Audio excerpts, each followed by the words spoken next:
Welcome to the Philosophical Odysseys podcast. Usually when we talk about a medical diagnosis, there's this expectation of just absolute clinical precision. Right. Yeah, like engineering. Exactly. Like if you fall off a ladder and break your arm, you go to the hospital and the x-ray shows that, that jagged, undeniable white line through the bone. And the doctor just points at the screen and says, well, there it is. That is the problem. Yeah, it's wonderfully binary. It's either broken or it's not broken. The parameters are visible. They're measurable. And I mean, most importantly, they are universally agreed upon by literally anyone looking at that image. And there is a deep, deep comfort in that, right? Yep, We yeah. crave that kind of certainty as humans.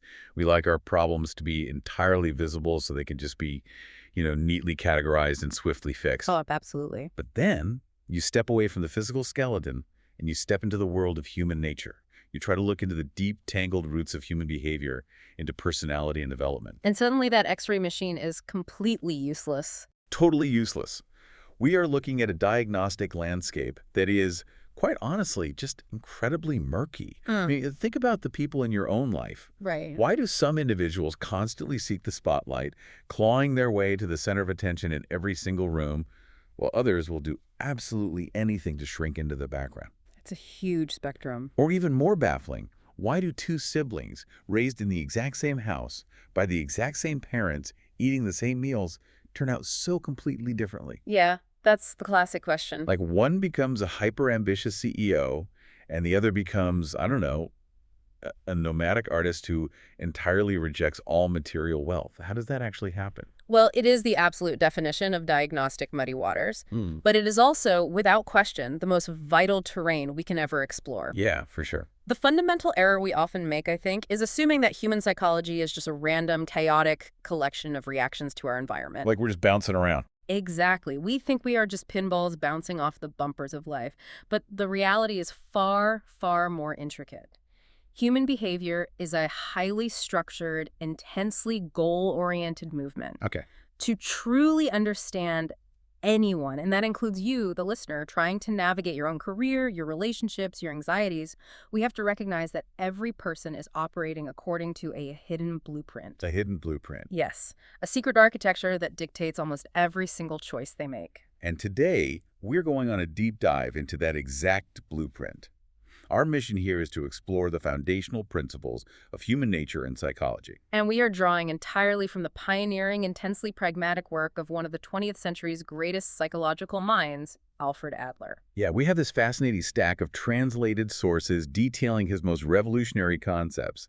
So to really understand this hidden blueprint of human behavior, I feel like we first need to understand the architect. That makes total sense. Who was this thinker, and why did his ideas completely disrupt the psychological establishment of his time? Well, to grasp the sheer magnitude of his disruption, we really have to immerse ourselves in the historical context of the early 20th century. The Golden Age in Vienna, right? Exactly, the golden age of psychoanalytic theory. Adler, alongside Sigmund Freud and Carl Jung, formed what history now really considers the big three of depth psychology. The big three. But he was pretty different from the other two, wasn't he? He was fundamentally almost aggressively different from the other two in his approach, his methodology, and really his entire worldview. How so? There is a wonderful way to conceptualize this, almost like a massive philosophical fan spreading out. On one wing of the fan, you have Freud. Right. Freudian psychoanalysis was heavily, almost exclusively focused on the libido, on biological determinism, and the uncovering of deeply repressed, unconscious sexual urges. They looked backward into the past, right? Yes. It was often viewed by its contemporaries as the psychology of the big industrialized city, like a focus on the neuroses bred by high society repression. All right, so Freud is basically digging into the basement of the mind, looking for all the biological urges we locked away because polite society told us to. Exactly. And then Jung is sitting on the complete opposite end of that spectrum. Totally the opposite end. Jung's analytical psychology took a sharp turn away from biology and delved deeply into the mystical. Archetypes and stuff? Exactly. Archetypes, the collective unconscious, dream symbols that connect us to ancient mythology. It was often characterized as the psychology of the mystic or the rural archaic mind. So it was very sweeping and abstract. Very poetic, incredibly abstract. But Adler sat in a completely different space, firmly in the center. He was considered the psychology of the middle-class, practical citizen. So he was the pragmatist of the group. Above all else, he was a pragmatist. He was a medical doctor who firmly believed that if psychology was going to be worth anything at all, it absolutely must be practical, humane, and socially oriented. He wasn't interested in just sitting in a velvet armchair in a dimly lit room, philosophizing about ancient myths or decoding repressed desires. No, not at all. He wanted to figure out how to actually help the baker, the teacher, the factory worker function better in their daily society. Precisely.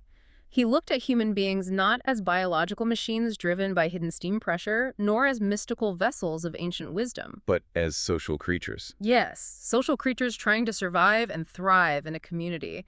And this pragmatic, intensely socially oriented view is exactly what led to his famous and honestly incredibly bitter break from Freud's inner circle in 1911. Wow, 1911.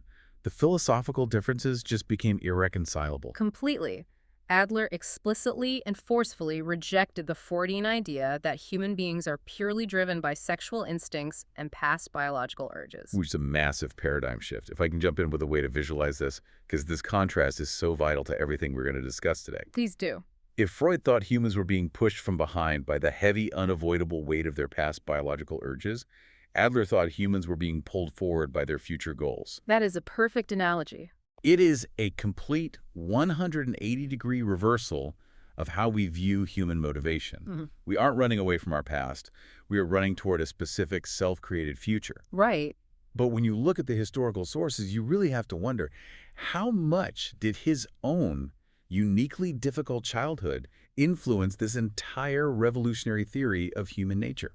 That is the essential epistemological question, isn't it? Like, how does a subjective, highly personal experience of the world mutate into a supposedly objective scientific theory? Because his childhood was rough. The historical record paints a very stark, very painful picture of his early life. He was born in 1870, the second son of a grain merchant, and grew up in the Penzing district of Vienna. Okay. But his childhood was characterized by profound, debilitating physical vulnerability. He suffered terribly from rickets. Oh, rickets. That's a disease that softens and weakens the bones. Yes, so physical movement wasn't just difficult for him, it was actively painful. He was quite literally a fragile child living in a robust world. That's awful. And even more traumatically, at a very young age, he witnessed the death of his younger sibling in the bed right next to his. Oh, man. Just pause and think about the psychological weight of that for a toddler. It's staggering. You are trapped in a body that hurts to move, looking out the window at other kids running and jumping in the streets, and right beside you is the ultimate terrifying proof of human frailty. That is just unimaginable. It is a crucible of physical terror. This early, inescapable daily proximity to physical weakness and mortality left an indelible mark on his psyche. I mean, how could it not? Right. But he didn't just passively experience this, he reacted to it. The records note that at the astonishingly young age of 4, he decided with absolute conviction that he was going to become a doctor. Wait, at 4? At 4 years old. Now, a lot of kids say they want to be doctors or astronauts. But this wasn't a passing fancy. This was a deep psychological counter-movement. He was surrounded by sickness, immobility, and death. And his unconscious response was a furious determination to master it, to control it, to become the ultimate authority over it. So his entire framework for understanding the human mind is essentially birthed from his own desperate childhood need to overcome his physical weakness. Exactly. It makes you wonder, if he had been born with perfect health, if he had been the fastest kid in the 8th district of Vienna, would the world ever have been introduced to the concept of the inferiority complex? Honestly, it's highly unlikely. His physical struggle was the lens through which he viewed all of humanity. That makes total sense. And this early realization about physical weakness leads directly into his most famous, game-changing discovery. The question he obsessed over was, physiologically and psychologically, how do humans respond to being weak? Which brings us to his landmark 1907 work on organ inferiority. Yes. And this is where the mechanics of his theory really get fascinating. Because initially, as a practicing physician, his approach was strictly biological, right? Yes, he started with the physical body.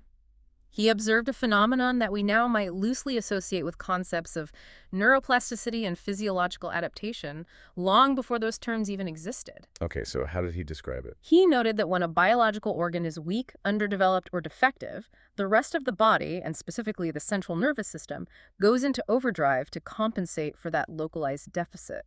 Like if one kidney fails, the other kidney enlarges And works twice as hard to filter the blood. Exactly. The body seeks equilibrium. But here is the revolutionary leap Adler made. The human organism doesn't just compensate to reach a baseline of average normalcy. Oh, it goes further. Much further. Because the brain and nervous system focus so much intense, continuous adaptive energy on that specific weakness, it often overcompensates. Interesting. It turns that profound, embarrassing weakness into an extraordinary, almost superhuman strength. The mechanism of that is incredible. It's Huh. like if you have a weak ankle. So you spend years doing highly specialized, rigorous physical therapy on that one joint. Eventually, that previously weak ankle isn't just normal. It becomes the strongest, most resilient joint in your entire body because of the sheer volume of focused attention it received. Exactly. The psychological energy is funneled entirely into repairing the deficit. And history is absolutely littered with these examples. Think of Demosthenes from ancient Greece. Oh, Demosthenes is the perfect example. Here's a man who desperately wanted to be involved in public life, but he had a terrible, debilitating stutter. Yes. He literally lacked the physical capability to speak clearly. And how did his central nervous system respond to that organ inferiority? Wow. With a furious, almost manic overcompensation. He practiced like crazy, didn't he? He subjected himself to grueling, agonizing practice. He would fill his mouth with pebbles and force himself to recite poetry. Pebbles, wow. Yeah, and he would stand on the beach during violent storms and shout his speeches over the roar of the crashing ocean waves to strengthen his vocal cords and his diaphragm. That is intense. The intense focus on his physical defect eventually made him the greatest, most powerful orator of the ancient world. His weakness became the exact engine of his historical greatness. And it isn't just limited to physical movement or speech. The historical sources point to visual artists too, right? Oh, absolutely. Like Adolf Menzel, a renowned German artist famous for his incredibly meticulous, hyper-detailed work, was actually severely nearsighted. Yes. And there's long been strong speculation that El Greco had severe astigmatism, which physically altered how his eyes perceived light and shape, potentially explaining those famously elongated, stretched figures in his masterpieces. It's a fascinating theory, but perhaps the most poignant and indisputable examples lie in the realm of music. Oh, like Beethoven? Ludwig van Beethoven, Bedřich Smetana, Clara Schumann, all brilliant, world-altering musical minds who suffered from severe hearing loss or profound deafness. Right. Anton Bruckner had a visible physical deformity in his outer ear. The argument Adler is making here is incredibly specific. What's the nuance? He is not saying that Beethoven composed his glorious symphonies in spite of his deafness. He is suggesting that Beethoven achieved that specific type of internal, functional, musical superiority because of it. Because of the deafness. Yes. The profound weakness of the hearing organ forced the central nervous system to shut out the external noise and focus all its compensatory creative energy entirely inward, developing an unparalleled mind's ear. Wait, hold on. I need to stop you there because this is where the theory gets a bit dangerous for me. Okay, wait on me. If you follow that logic to its extreme, is he saying that to be a genius, you actually must have a defect? Because that sounds an awful lot like we are just romanticizing suffering. I can see why you'd say that. It sounds like we're looking at someone with a terrible, painful illness and saying, oh, congratulations, you're broken, which means you're destined to write a symphony.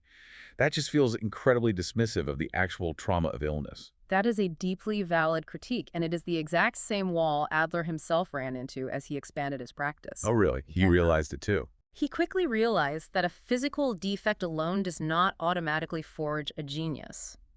For every Beethoven, there were thousands of people with hearing loss who simply suffered in silence and isolation. Right. The defect isn't a guarantee. The physical defect is not a magic wand, and this realization forced his theory to undergo a massive evolution.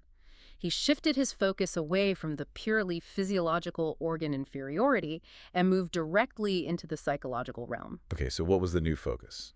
He realized the engine wasn't the physical organ itself, it was the subjective feeling of inferiority. So it is less about what the X-ray shows is actually broken in your body, Yeah. and entirely about how that perceived brokenness makes you feel. about your place in the social hierarchy. Precisely. And this was a massive breakthrough because it meant the feeling of inferiority doesn't even need to be anchored in a real, measurable physical defect. It can be totally mental. It can be completely 100% socially conditioned. If we look at cultural history, there are endless examples of this. Like what? Well, in certain historical eras and locations, there was an immense social stigma attached to simply being left-handed or having red hair or being born to a certain class. Oh, wow. Yeah. Now, physically, a left-handed child is perfectly capable. There is no organ failure. But if the society around them constantly slaps their left hand, constantly tells them they are wrong, sinister, or clumsy, that child is going to develop a profound, crushing psychological feeling of inferiority. Society places a heavy psychological burden on them, and they internalize it, Exactly. which completely resolves my concern about romanticizing the physical suffering. It's not the broken bone that makes you great. It's the psychological pressure cooker that the broken bone or the social stigma puts you inside. Exactly. To visualize how the psychological pressure cooker actually functions, think of a heavy-duty mechanical spring. Okay, a spring. When you experience a feeling of inferiority, whether it's because you have a stutter or you are smaller than the other kids or you grew up in poverty or you just feel intellectually inadequate in your peer group, that feeling acts as a downward force. Pushing down on the spring. Yes, it presses hard against the top of the spring. Now, basic physics tells us that the harder a spring is pressed down, the higher and more violently it is going to bounce back up. Right. But there is a crucial, terrifying caveat. That only works provided the spring doesn't permanently warp or break under the pressure. Oh, like if it's too much pressure. The subjective feeling of inferiority is that intense downward pressure. It creates a massive reservoir of potential energy within the psyche. It violently pushes the individual to strive for superiority, to overcome the limitation, to prove to themselves and the world that they are not weak. So it is the pressure that creates the bounce, not the defect itself. Exactly. If the downward pressure is too great, or if the individual lacks the internal courage to bear it, the spring snaps. The person collapses into neurosis, depression, or total withdrawal from society. But if they don't break. But if they have the courage to endure the pressure and push back against it, that agonizing feeling of inferiority becomes the very engine of their greatness. That mechanism makes so much sense. It really takes the mystery out of ambition. It does. So if we apply this to you, the listener, right now, we are all, every single one of us, pressing down on this spring to some degree. Just by virtue of being born as entirely helpless, dependent infants in a massive world populated by capable, towering adults, we all start with an inherent baseline feeling of inferiority. We all do. We all want to matter. We all want to feel strong. But when we finally bounce up off that spring, when we start striving for that superiority and power in our adult lives, where exactly are we aiming? What is the target? That is the million-dollar question. Because this leads us to what Adler saw as the ultimate defining tug-of-war in human nature. This is where his theory transitions from individual mechanics to grand social philosophy. What is truly fascinating here is how this fiery individual biological striving for power inevitably violently collides with the cold, hard reality of human existence. The friction. There is a fundamental friction in the human soul. On one side of the equation, you have this innate universal feeling of inferiority that acts as an endless engine, driving a ceaseless power, striving for personal power, for significance, for superiority over our environment. We desperately want to conquer our perceived weaknesses and be the master of our domain. But then reality sets in. Right. Right. On the other side of the equation is the sheer, undeniable vulnerability of our species. Exactly. Biologically speaking, an individual human being is incredibly weak and vulnerable in isolation. We don't have sharp claws to defend ourselves. No fur either. Right. We don't have thick hides or fur to survive freezing temperatures. We aren't particularly fast runners compared to predators. If you take a single isolated human and drop them into a harsh natural environment, their individual striving for superiority means absolutely nothing. They will die. We absolutely require a society, a cooperative community, simply to survive the lethal hardness of nature. Therefore, the individual's fiery, ego-driven drive for personal superiority is constantly in conflict with and absolutely must be tempered by a deep, abiding feeling for the community, a profound social interest. And this is the concept that really stopped me in my tracks when I was going through the source material. Yeah. Adler goes so incredibly far as to claim that within this psychological framework, absolute truth is actually synonymous with social life. That is a massive, incredibly bold philosophical statement. It's huge. He's not talking about mathematical truth. He's redefining what truth means for a human being. It forces us to completely rethink what we consider objective reality. He argues that almost every single thing we consider a hallmark of human intelligence, logic, language, ethics, aesthetics, morality, are entirely 100% products of communal living. They don't exist in a vacuum. They have absolutely zero utility to a creature living in total, permanent, isolated vacuum. Think deeply about language. What is a word? A word is a bridge constructed between two distinct minds. Right. If there is no other mind to receive the word, it isn't language. It is just meaningless biological noise vibrating in the air. It's literally just a grunt. Exactly. Or look at logic. Logic is not some mystical law of the universe. It is the negotiated process of finding truths that are universally valid and acceptable to the group, preventing societal chaos. It's social glue. Ethics are the agreed-upon rules of surviving in close proximity without murdering each other over resources. These concepts are the absolute truth of human existence because they are the vital tools of our collective survival. So what happens if you isolate yourself? If you isolate yourself entirely, your personal logic slowly deviates from the community's shared reality, and eventually it becomes what society terms madness. Wow. I was trying to conceptualize this friction between individual ego and social truth, and the best analogy I can think of is playing in a jazz band. Oh, I like this. Imagine you are an incredibly talented saxophonist. Mm. You have practiced for years. You have incredible lung capacity. That is your individual capability. Right. You step on stage, and you desperately want to play a killer mind-bending solo to show off your skills to the audience. That desire for the spotlight, the applause, the recognition, that is your individual striving for superiority bouncing off your spring. And there is nothing inherently wrong with that. Right. The ambition is natural. But if you are so obsessed with your own superiority that you refuse to listen to the rhythm section, if you arrogantly decide you were going to play at a completely different tempo or a different key than the bassist and the pianist because you think your key is mathematically superior, that represents a total lack of social interest. It's total isolation on stage. You are completely disconnected from the communal reality of the band. And the result, you don't sound like a genius. You just sound like terrible, chaotic noise. You ruin the song. You ruin the song for the audience, you ruin the experience for the other musicians, and ultimately, you completely destroy your own performance. Your individual brilliance is rendered worthless because it refuses to cooperate with the whole. That is a phenomenal analogy because it highlights the necessity of harmony. And this exact dynamic brings us directly to how Adler rigidly defined mental health. Okay, how did he define it? In his view, mental health is absolutely not just the absence of symptoms like anxiety or depression.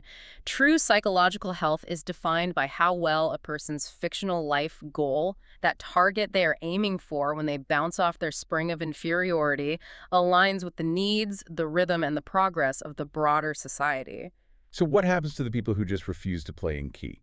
The people who insist on their discordant solo, no matter the cost to the band? He is incredibly blunt about this. He categorized neurotics, criminals, and individuals who suffer from severe isolating vanity as people whose courage has fundamentally broken down under the crushing pressure of their inferiority spring. Their courage broke. Deep down, despite their outward arrogance or rebellion, they have lost complete faith in their ability to succeed within the cooperative, rule-bound framework of society. Because cooperation is hard, right? Yeah. Because cooperation requires vulnerability. It requires admitting you aren't the only important person in the room. Lacking that courage, they abandon social interest entirely.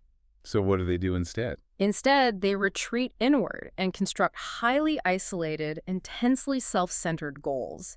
They try to achieve a fleeting, artificial feeling of superiority by elevating themselves at the direct expense of others, rather than contributing to the whole. They take shortcuts. They steal, they manipulate, they belittle, all to feel powerful without having to do the hard work of cooperating. If you are listening to this right now, driving in your car or sitting at your desk, this is an incredibly profound, slightly uncomfortable lens through which to examine your own daily life. It really makes you reflect. Think intensely about your current ambitions. When you are putting in late hours pushing for that promotion at work, or when you are trying to master a new skill or launch a startup, are you doing it solely to elevate yourself above your peers? Good question. Are you just desperately trying to prove you are smarter, richer, and superior to the people you went to high school with? Or are your achievements, your wealth, and your striving Yeah. actually contributing to the absolute truth of your community? Yeah. When you elevate yourself, are you lifting the group with you, or are you pushing them down to get higher? It is the ultimate diagnostic question for a human life. And if we pull back and look at the broader implications of this, it leads us to a staggering, almost terrifying realization about human development. What's that? If this internal life goal, this hidden blueprint that dictates whether we will become cooperative contributors or destructive competitors, is so foundational to everything we do, when exactly do we choose it? When is the blueprint drafted? When I read the timeline in the sources, Yeah. I genuinely thought it was a typo. It's shocking, isn't it? Because when we think about identity formation, we usually think about teenagers rebelling in high school or people in their 20s having an existential crisis and find themselves in college.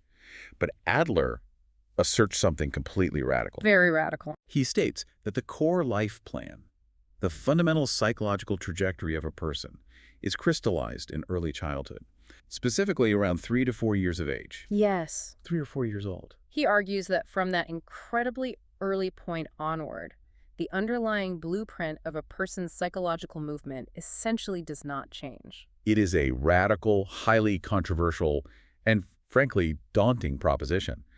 But his clinical observation led him to conclude that by age 4, a child has already gathered enough data from their environment to draw their primary foundational conclusions about the world. They've basically made up their minds. They have decided whether the world is a hostile place to be feared or a welcoming place to be explored. They have assessed their own physical and social weaknesses, and they have established their primary go-to tactic for overcoming their unique feeling of inferiority. And one of the most massive, unavoidable, and deeply impactful environmental influences on how this early blueprint is drawn is the simple accident of birth order. Because the family unit is the very first society the child ever encounters, right? It is the beta testing ground for all social interaction. How you survive in your family dictates how you will try to survive in the world. Exactly. Let's really dissect the specific dynamics he lays out for different birth orders, starting with the firstborns. Okay, so the firstborn child enters the world in an incredibly unique, highly privileged position. For a period of time, they are the absolute, undisputed center of the universe. They have the king or queen. They have the undivided attention, the overwhelming love, and the total resources of two giant, godlike adults. Their every cry is answered. They are the rulers of their domain. Life is good.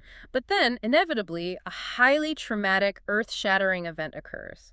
A new baby is brought home from the hospital.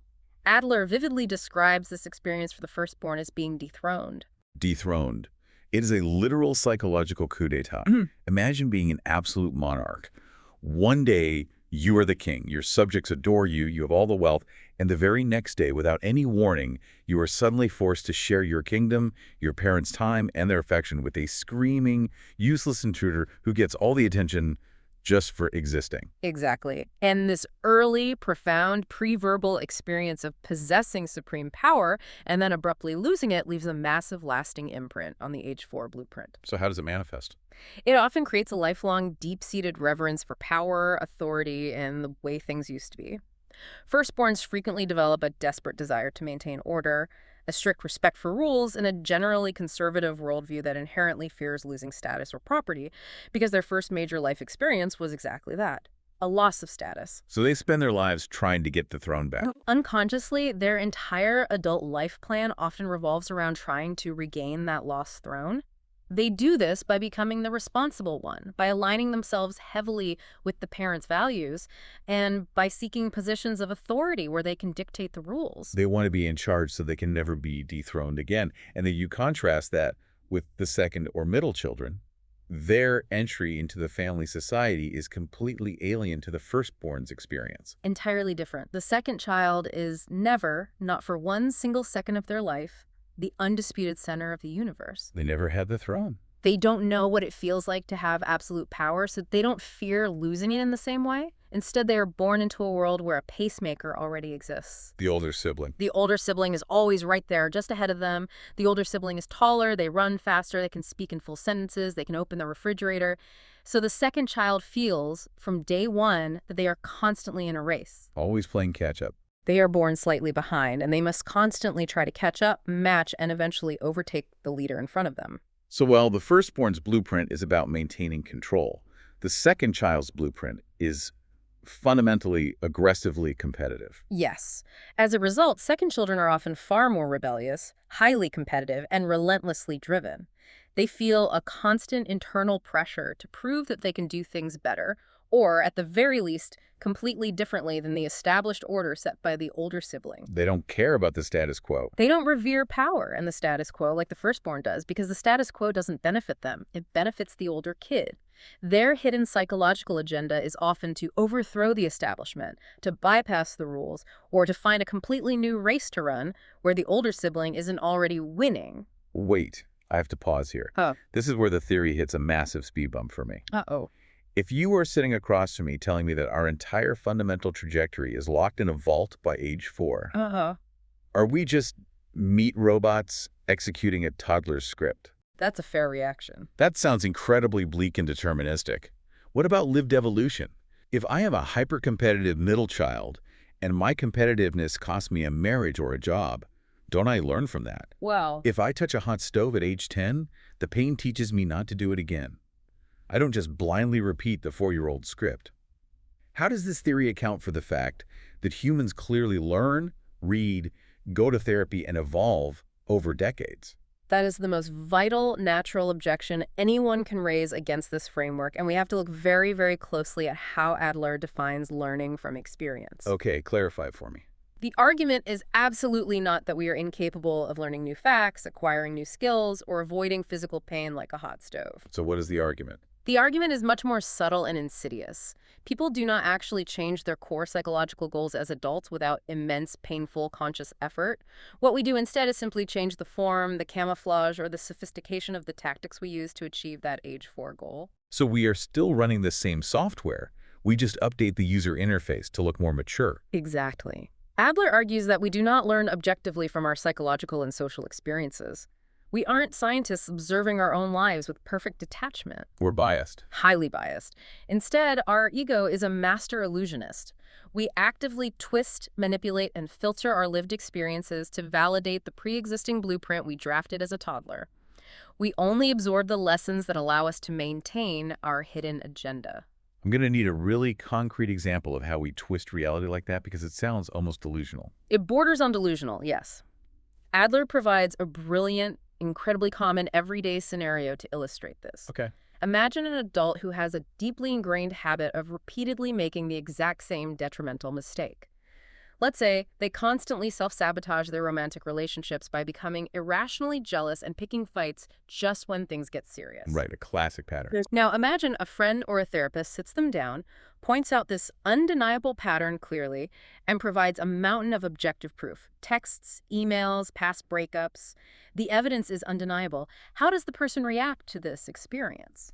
Well, I mean, the logical thing would be to say, wow, you're right, I do that. I need to change. Right, and Adler notes that occasionally one person might have that genuine epiphany and do the agonizing work to change their core blueprint, but he stresses that this is exceedingly rare without deep, guided intervention. So what's the usual reaction? The far more common reactions reveal the ego-twisting reality. Another person will look at that exact same mountain of evidence, sigh heavily, and say, you know what, you are absolutely right, I am terribly jealous. But honestly, I'm 40 years old, this is just who I am, I'm too old to change my ways now. Whoever loves me just has to accept my flaws. Oh, wow. So they acknowledge the fact, but they use their age as an impenetrable shield against having to actually do anything about it. Exactly. And then a third person will look at that exact same evidence, nod tearfully, and say, it's true, I destroy my relationships. But you have to understand, it's because my parents had such a toxic marriage, or because my first partner betrayed me so terribly, I have abandonment issues, I can't help it. I see the mechanism now. Yeah. They're all having the exact same objective experience. They're being confronted with the undeniable reality of their failure, but none of them are actually letting the experience change their blueprint. Precisely. They are processing the objective experience through the filter of their unique protective blueprint. They are using the same experience to protect their ego and entirely avoid genuine, painful self-critique. Totally defensive. The person saying, "I'm too old," is finding a socially acceptable, weary excuse to maintain their current comfortable path without having to admit defeat or exert the terrifying effort required to change. And the person blaming their parents. The person blaming their parents or their ex is executing a brilliant maneuver to sidestep personal responsibility entirely, preserving their sense of innocent victimhood. The fundamental trajectory, the deep, unconscious desire to protect their fragile feeling of superiority and avoid the vulnerability of true intimacy, remains entirely, stubbornly unchanged despite acquiring this new experience.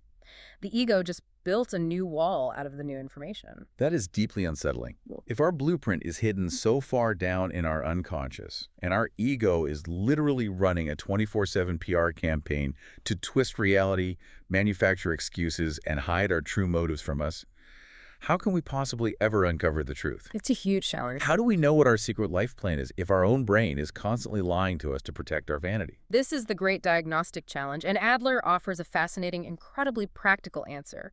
He reveals that there is a specific workspace where the unconscious mind drops the PR campaign, lowers its defenses, and accidentally reveals its true, unfiltered tactics. Where's that? It is a psychological state that every single one of us enters every single night. The dream state. Let's really dig into this nighttime rehearsal, because Right. Adler's view on dreams is completely divorced from almost everything we are taught in pop culture. Very much so. He completely, unceremoniously rejects the ancient idea that dreams are mystical prophecies or messages from the universe or spiritual visions, but he also pushes back hard against the Freudian idea that dreams are just a bubbling cauldron of repressed sexual urges and simple wish fulfillment. He strips all the mysticism and all the biology away and applies that same middle-class pragmatism to the sleeping mind. In this framework, dreams are highly utilitarian. Like a tool. Yes, they are the mind's way of building an emotional bridge from the unresolved problems of yesterday to the looming challenges of tomorrow. They are essentially an emotional flight simulator. A flight simulator. I like that. When we are faced with a conflict, a difficult decision, or a threat to our superiority in our waking life, the psyche uses the safe, consequence-free environment of the dream state to try and solve the problem using its established age 4 life plan. So it's not predicting the future, it's preparing for it. Exactly.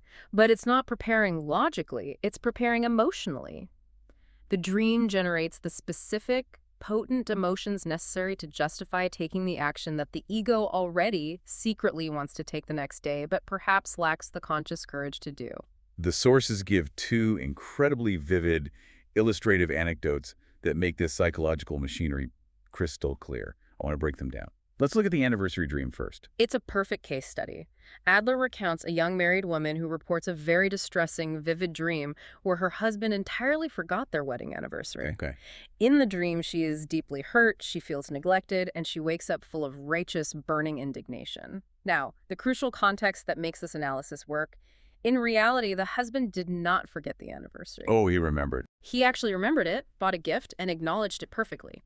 So the diagnostic question is, why on earth did her sleeping mind go out of its way to manufacture this entirely fake, painful scenario? Right. If dreams are prophecies, the dream was just factually wrong. And if dreams are Freud's wish fulfillment, well, she surely doesn't wish to be ignored and forgotten by her husband. So what purpose is the dream serving? The psychological analysis here is razor sharp. Adler argues that the dream reveals her underlying, perhaps completely unacknowledged, anxiety about future neglect. But more importantly, it exposes her hidden, unconscious desire to permanently position herself as the better, more attentive, and morally superior half of the marriage. The marriage is a competition to her blueprint.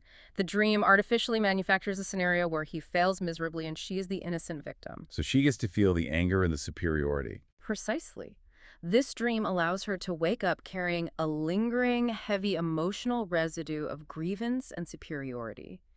Even when her husband hands her the anniversary gift at breakfast, a tiny part of her brain is still vibrating with the anger from the dream. That's wild. She is using the dream to rehearse a defensive, elevated posture for her marriage, ensuring she maintains her feeling of superiority even when her husband does absolutely nothing wrong in waking life. She manufactured her own emotional ammunition. Wow. She is literally creating fake virtual reality scenarios in her sleep to generate the emotional fuel she needs to justify feeling superior to her husband over coffee. That is deviant. Just very clever. And that leads perfectly to the historical example Adler analyzes, Simonides the poet. This story reads like an ancient thriller, but the psychological breakdown is incredible. It really is a masterpiece of pragmatic analysis. Yeah. Simonides was a highly famous, revered ancient Greek poet. The legend goes that he was traveling on foot and happened upon the unburied corpse of an unknown stranger on the road. Right, and he helps to bury him. Out of deep piety and respect for the gods, he stopped and respectfully buried the body. Sometime later, Simonides is scheduled to board a ship for a long, dangerous sea voyage. The night before he is supposed to set sail, he has a terrifying dream. The ghost dream. Yes, the ghost of the dead man he buried appears at the foot of his bed, glowing and ethereal, and issues a stark, booming warning. Do not get on that ship tomorrow. So Simonides wakes up in a cold sweat, terrified by this divine intervention. He heeds the ghostly warning, cancels his ticket, stays behind safely on the shore, and the ship ends up sailing into a massive storm and sinking, with every single person on board perishing. It's a crazy story. For centuries, across multiple cultures, this exact story was held up as the absolute, undeniable proof of miracles, divine intervention, and prophetic dreams. Exactly. It was the ultimate historical proof of the supernatural. But Adler's pragmatic analysis turns this entire ancient legend completely upside down. He looks at the psychological reality of the man. What was the reality? He argues that Simonides, like a great many rational people of his time, was already deeply terrified of the sea voyage. The ships were small, the storms were deadly. Deep down in his unconscious, he fundamentally, desperately did not want to get on that boat. He was scared. He lacked the courage to face the ocean. But as a highly public, revered figure, he faced a massive social dilemma. He needed a socially acceptable reason to back out at the last minute that wouldn't make him look like a cowardly, fearful old man to his peers and patrons. Oh, because if he just says, I'm scared of the water, his prestige is shattered. So his ego was trapped between the terror of the sea and the terror of public humiliation. And to solve the puzzle, his mind conjured the ghost. That is exactly it. His unconscious mind, knowing full well his secret cowardly goal was to stay safely on dry land, but urgently needing to protect his towering social prestige, reached deep into his memory banks. It pulled out the dead guy. It pulled out the emotionally charged image of the dead man he had recently helped. The sleeping brain synthesized this into a terrifying vision, providing him with an unassailable, supernatural excuse to back out of the trip. I mean, who in ancient Greece is going to call you a coward for obeying a ghost whose body you personally buried? It is the perfect alibi. It's totally bulletproof. The dream generated the exact visceral, emotional terror required to completely override his social and professional obligation to travel. He woke up trembling, not with cowardice, but with holy dread. And the sinking ship. The fact that the ship actually happened to sink the next day was a profound, tragic meteorological coincidence that cemented his legend forever, but the internal psychological mechanism that produced the dream was pure, pragmatic self-preservation. It was a cheap trick played by his own mind. It's wild to realize how incredibly tricky and sophisticated human nature is. Dreams aren't a crystal ball looking into the future. They are a high-tech mental escape hatch. A great way to put it. You are safely generating the exact emotions you need to justify what you already secretly want to do when you wake up. Which means, whether we are wide awake rationalizing our mistakes or fast asleep conjuring ghosts, our ego is constantly running these covert, highly classified operations to protect our sense of superiority. Constantly. But this begs the question, what happens when this mechanism goes too far? What happens when protecting our ego becomes the only thing we care about? When the ego's defense mechanisms go into overdrive, and the individual completely loses touch with the needs, reality, and harmony of the community, we enter the dark territory of what Adler terms vanity. Vanity. Now, it is crucial for you, the listener, to understand that vanity in Adlerian psychology does not just mean looking in the mirror too much, or being obsessed with buying expensive clothes, or taking selfies. That's just superficial vanity. Right. In this deep psychological context, vanity is a systemic disease. It is the ultimate destructive enemy of social interest. It is a psychological trap that forces a person to view absolutely everything, every interaction, every conversation, every global event, solely through the intensely narrow lens of their own personal prestige. They can't see the world. They can only see how the world reflects on them. And the sources outline how these deeply vain people who are secretly terrified of having their assumed untested superiority challenged and potentially shattered by the real world rely heavily on what Adler calls cheap tricks. Yes, the concept of the cheap trick is brilliant. Think about it. If you genuinely try to achieve something great, if you try to write a novel or start a business or build a deep relationship and you fail, your ego is bruised. You actually have to face reality. You are forced to face the agonizing reality of your own limits. But if you play a cheap trick, you can protect the illusion of your greatness without ever actually entering the arena and risking a real defeat. Let's examine the specific case studies Adler provides, because they illuminate this cowardly mechanism perfectly. He gives the example of a young man who confidently claims to everyone around him that he must avoid all social life. Yes. He refuses to make friends. He rejects all romantic entanglements. He doesn't go to parties. He claims he's dedicating himself entirely, with monk-like discipline, to becoming a truly great historic scientist. He isolates himself completely in his room with his books. And from the outside, a naive society might actually applaud that behavior. People might look at him and say, wow, what incredible dedication, what a focused, tortured genius. He is sacrificing everything for knowledge. But Adler sees through it. Adler's diagnostic eye strips away that noble, self-sacrificing facade. He reveals the cheap trick hiding underneath. Right, because if you dig down to the foundation, it's not about science at all. Not at all. Adler shows that this extreme isolation is a fake, highly constructed excuse. This young man isolates himself not out of a pure, burning love for scientific inquiry, but because he is secretly, desperately terrified that if he actually enters society, if he goes to a dinner party or tries to make a friend, he will quickly discover that he isn't the smartest, most charming, or most important person in the room. It might just be average. He might be average, or worse, he might be ignored.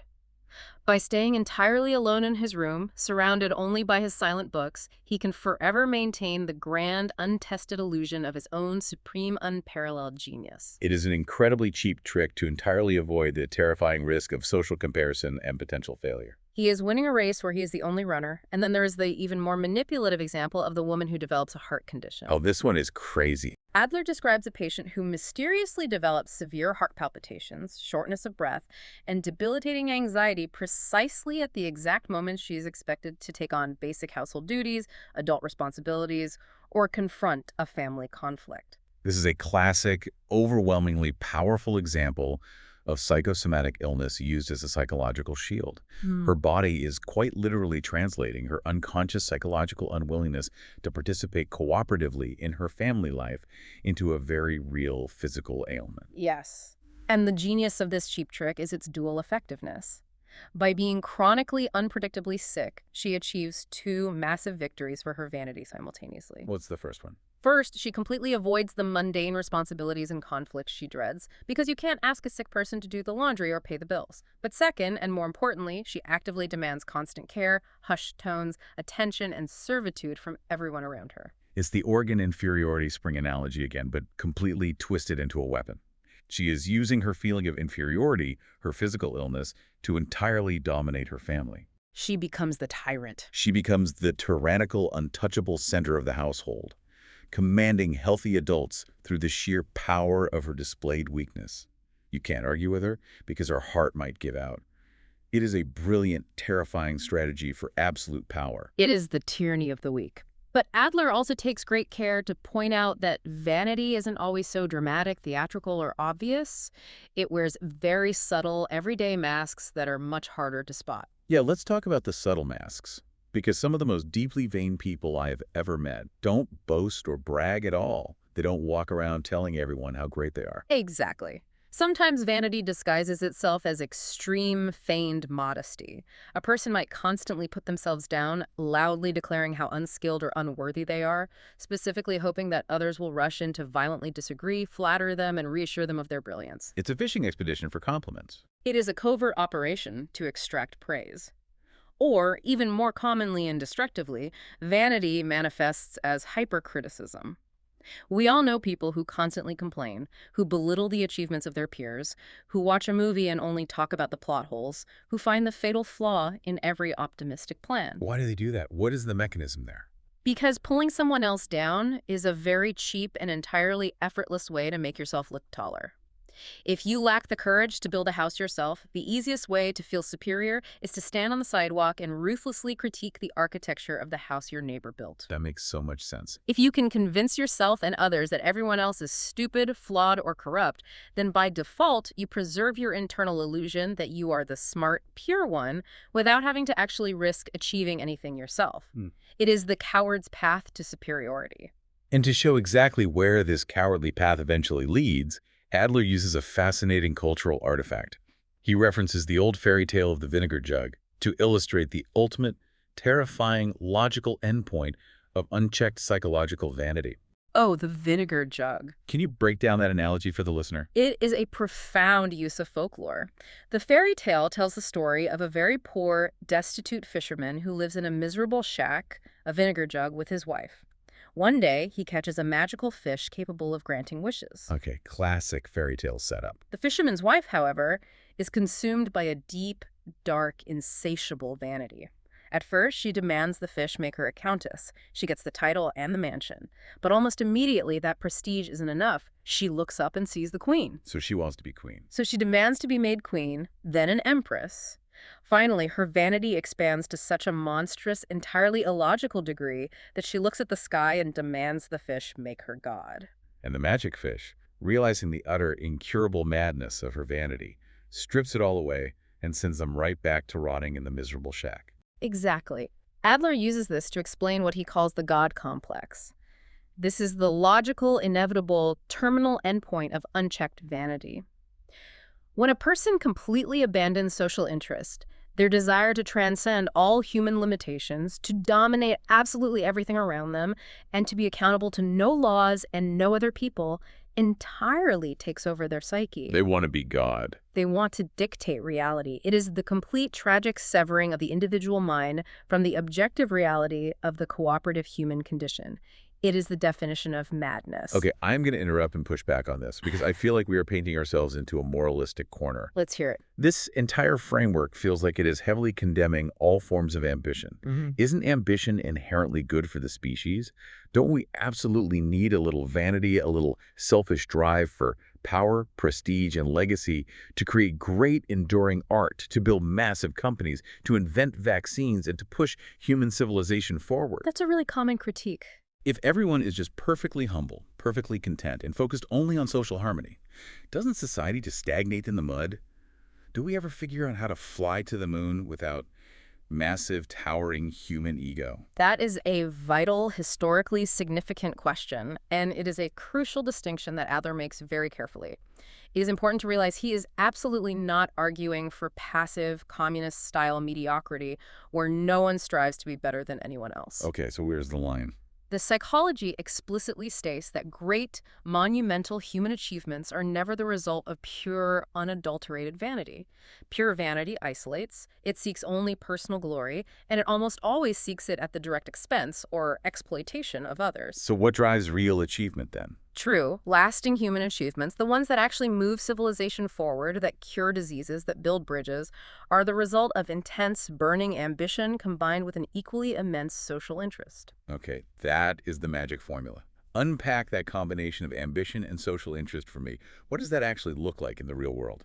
Think of a brilliantly talented medical researcher. They might desperately want to win a Nobel Prize. They want their name in the history books. They want to be recognized as the absolute best in their field. Sure, that's their ambition. That is their spring of inferiority driving an intense striving for superiority. The ambition is real and massive. But if their daily grinding work fundamentally serves to cure a disease that ravages the community, their immense personal ambition is successfully married to social interest. They are helping themselves by helping everyone else. They are achieving their superiority through a mechanism that deeply benefits the absolute truth of the society. Or consider a great artist. They want their painting or their symphony to be immortal and universally celebrated. Right. But for that art to be valued by society, it must connect deeply and honestly with the shared human experience.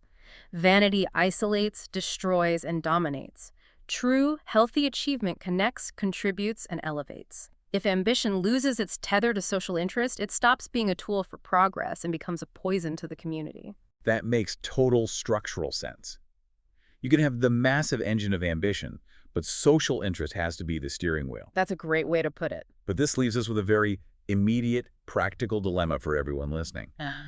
If human nature is really this tricky, if our egos are constantly lying to us, generating fake dreams to manufacture anger, producing psychosomatic physical symptoms just to dominate our families, and constantly playing cheap tricks to protect our vanity, how do we actually learn this art of understanding human nature without becoming deeply cynical? It's a fine line to walk. How do we use Adler's framework without just becoming paranoid, or worse, trying to manipulate everyone around us because we think we know their secret blueprint?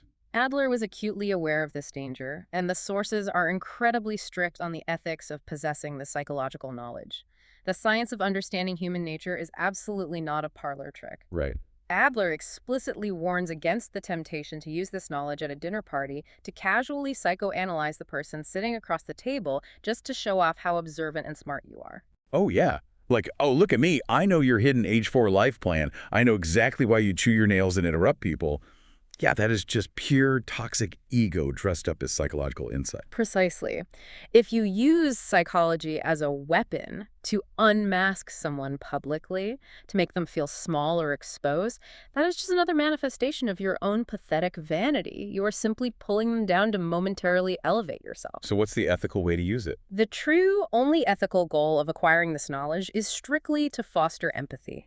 It is meant to help us look past the aggressive or annoying behavior of others and understand the hidden, often agonizing internal struggles driving them. It helps us give people some grace. Yes. It helps us avoid being manipulated by two-faced individuals who constantly use the cheap tricks we discussed, because we can see the mechanism at work. And ultimately, its highest, most noble purpose is to help our fellow humans slowly reintegrate into the cooperative society. That's beautiful. It's about recognizing that someone who is acting terribly, whether they are being arrogant, cruel, lazy, or hypercritical, is almost always just a person whose courage has failed them.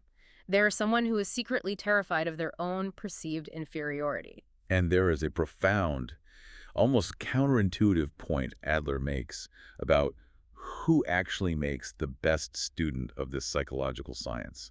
It's not the perfect, saintly, well-adjusted person who has always lived a flawless, harmonious life. Yeah, not at all. He makes a powerful, almost redemptive argument that the people best equipped to truly, deeply understand the twisting labyrinth of human psychology are what he calls the repentant sinners. Repentant sinners. I just love that phrasing. Yes. He is referring to the individuals who have, at some point in their lives, been deeply entangled in their own dark neuroses. People who have made terrible, selfish mistakes, who have been completely blinded by their own unchecked vanity, who have eagerly used cheap tricks to hurt others or protect themselves. For the game out the other side. Exactly. They have ultimately recognized the total failure of their ways and fought their way back out of the psychological mud. The perfectly righteous person, who has never strayed from the sunlit path of conventional virtue, simply cannot truly understand the depths, the desperation, and the incredibly clever, deceptive tricks of human struggle. They just don't have the context. They lack the lived, visceral experience of psychological error. It makes total sense when you frame it like that. It is exactly like trying to hire a guide to take you up a treacherous, deadly mountain like Everest. Oh, I love a good mountain analogy. The guy who is helicoptered directly to the summit in perfect sunny weather cannot help you when a sudden blizzard hits at 20,000 feet. You do not want that guide. Definitely not. You want the guide who fell into the hidden crevasses, who got lost in the whiteout, who made the wrong turn, panicked, suffered frostbite, and had to rely on sheer, desperate grit to figure out how to survive and climb back out. That guide knows where the hidden traps are. They know exactly how the mind plays tricks on you when you are freezing, exhausted, and terrified. That is the perfect analogy. The empathy born of shared painful struggle is the only safe ethical foundation for analyzing human behavior. If you haven't been in the dark, you have no business holding the flashlight for someone else. That is so true. And as we wrap up this incredibly deep dive into the architecture of the human soul, I want to leave you, the listener, with a specific, highly relatable takeaway directly from Adler's observations, something you can look for today. I love practical takeaways. What should we be looking for? Notice the small, seemingly meaningless, unconscious habits in yourself and the people around you. We are talking about mundane things like chronic nail biting, absent-minded nose picking, constantly arriving 5 minutes late to everything, or even relying heavily on tired, thoughtless cliches in every conversation. Just everyday stuff. Adler's framework reveals a fascinating insight. These aren't just random physical tics or meaningless releases of nervous energy. They're often unconscious, micro-expressions of stubbornness. Stubbornness, Yeah. like a rebellion. Yes. They are a tiny refusal to adapt perfectly to social expectations. They are safe, low-stakes rebellions against the overwhelming demands of the cooperative community.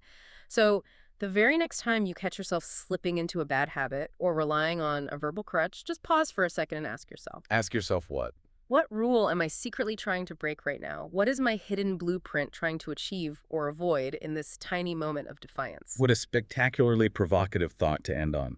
We started this deep dive talking about blueprints and trying to find the hidden architect of our behavior, looking for some kind of clarity in the murky, muddy waters of the human psyche. And we found a lot. I think we found it.